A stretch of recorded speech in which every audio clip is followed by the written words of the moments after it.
महाराज, आपने फाल्गुन शुक्ला एकादशी का महात्म बतलाया। अब कृपा कर यह बताइए कि चैत्र महीना के कृष्ण पक्ष की एकादशी का क्या नाम है? इसमें कौन सी देवता की पूजा की जाती है और इसकी विधि क्या है? भगवान श्री कृष्ण बोले, हे राजन, यही प्रश्न एक समय राजा मानधाता ने लोमस ऋषि से किया था। जो कुछ ऋषि लोमस ने कहा था वही तुमसे मैं कहता हूँ। धर्म के गुण तत्वों की जानकारी लेने में रुचि रखने वाला राजा मानधाता ने लोमस ऋषि से प्रश्न किया था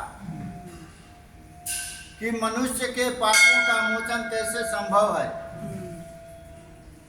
ऋषि ने उत्तर दिया, हे राजन, एकादशी का महत्व आप जानते हैं। एकादशियों में पाप मोचनी एकादशी प्राणी के पाप नष्ट करने में सक्षम है। अब मैं इसकी कथा कहता हूँ। प्राचीन समय में कुबेर का चैत्ररथ नाम का एक वन था।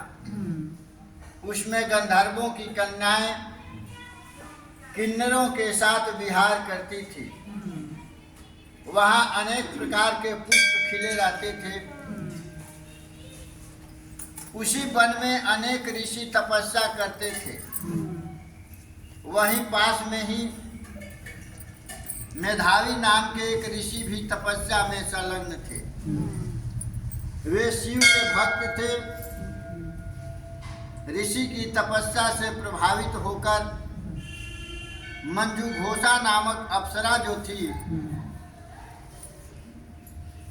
उनके पास पहुंच गई, निकट पहुंच गई और निकट जाकर के उनका लाभ उठाना चाहा। मंजूघोषा ने उनको मोहित करने का विचार किया।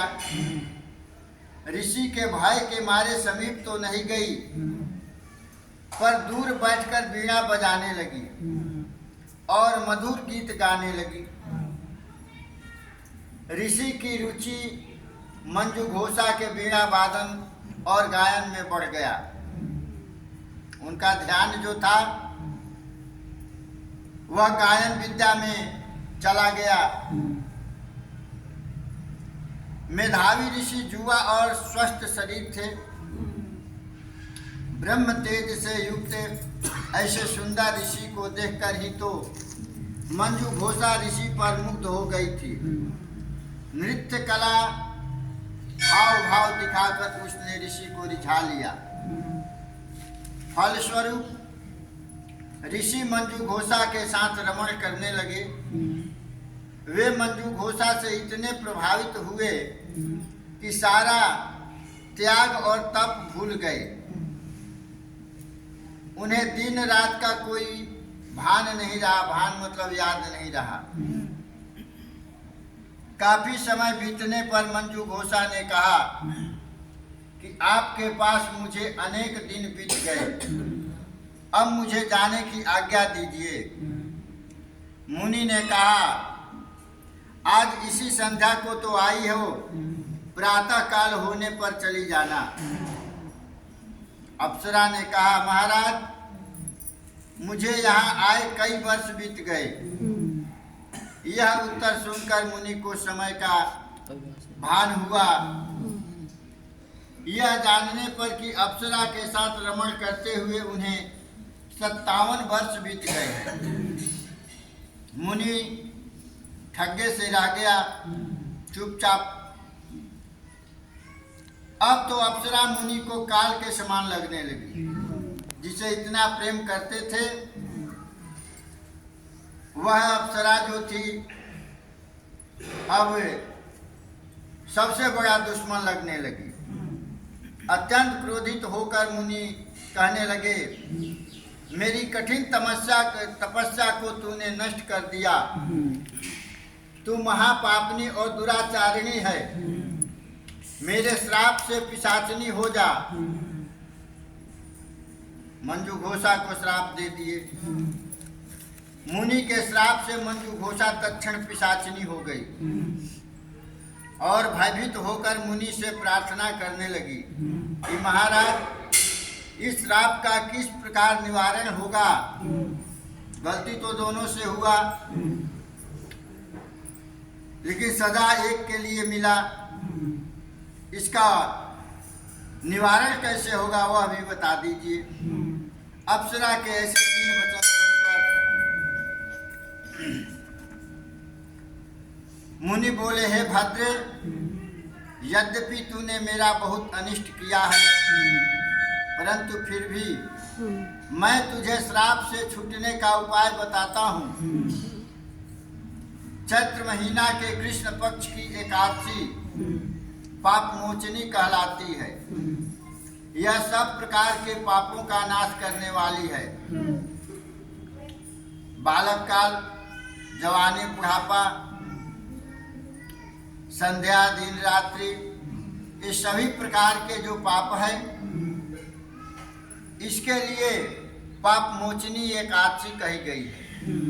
यह व्रत करने से तू पिशाच योनि से मुक्त हो जाएगी। ऐसे कहकर मेधावी ऋषि अपने पिता चैवन ऋषि के श्राप आश्रम में चले गए। मेधावी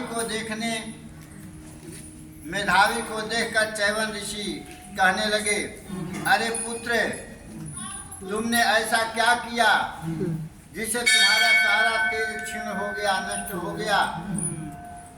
मेधावी कहने लगे कि पिताजी, मैंने अप्सरा के साथ रमण करके घोर पाप किया है।